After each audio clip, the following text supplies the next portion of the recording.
Yeah, Frimpong was terrible, like really was bad. bad. You really see how limited a footballer he is. Without pace, I don't think he's a professional footballer.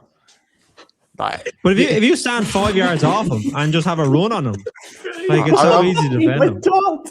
I seriously think that. Like, what else has he got? I don't really know. I completely agree. Like I said when we signed him, I got so much stick for it because I actually weren't that happy that we signed him. I called him technically limited at the start of the season, and like loads of people in my comments were like, "Nah, lads, he's a bit harsh." He's technically very limited. Like he's like Liam's technically limited. But lad, he's not a right winger. Yeah, but I think he has come in to play both positions. I don't think he's a right back either. He's a right wing back, isn't he? So he has looked a lot better, I think, when he played right back. Like say him and Salah, that link up between the two of them has been pretty good when he has played. And there definitely is a play. Like people have been questioning why we even signed him. I think there is a place for him in the squad. I don't think he hasn't had too many bad games this season. I think the only bad game he's had at right back was Brighton. Was it Brighton? He had a really tough one again. I think it was Minter gave him a bit of a run his around. Palace cameo was bad as well earlier on in the season. The 2-1 loss.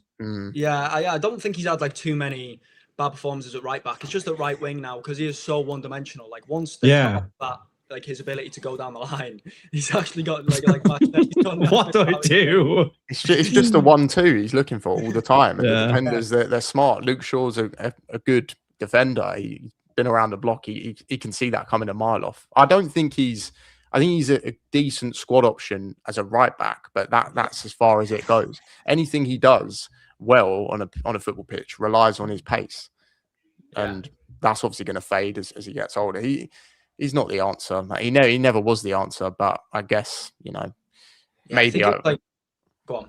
No, go on after you. I was going to say about Trent, but. Oh yeah, that's what I mean. Like I said, people have questioned like why he was brought in, but I think it just was like an opportunistic signing, wasn't it? He's like homegrown, 30 million release clause, can play, cover the positions. We knew Salah was going to AFCON.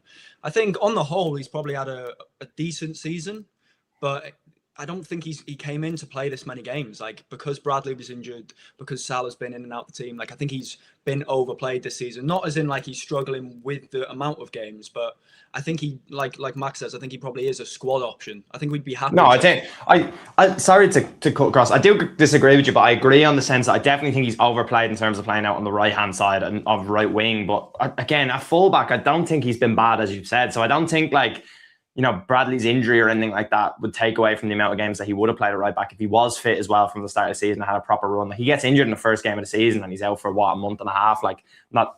That's just very unfortunate. It's not a good start for him. But I do think he has quality. I do think we will see more of it next season, whether that's under this manager or a different manager. I don't think he's as bad right now as he's probably been made out to be, in my opinion, anyway. Do you know what it is? Like I think with right backs at Liverpool. And it's the same on the other side. I just don't feel like Frimpong and Kirkes know what it's like to play for a team that has so much of the ball and the expectation on them. I'm not saying that like that's a dig at either of them. I just think it's very different to play as a right back or a left back. Like when Robertson plays the last few games, you can see when he knows when to go, when to stay. I think Frimpong is good at right back when he's obviously getting forward, and he does defend pretty well as well. He's not easy to get by, I would say, but sometimes it's not always about like just going straight. Sometimes it's about tucking in. Sometimes it's about finding the right pass. And I just feel like when Bradley plays, he understands. He's obviously learned from Trent. He knows when to go. He knows when to cut inside. He knows when to cross the ball. Like all that decision making comes into it. And I feel right now we have two fullbacks that don't actually understand the role of a right back or left back at Liverpool, which is going to be an issue going forward.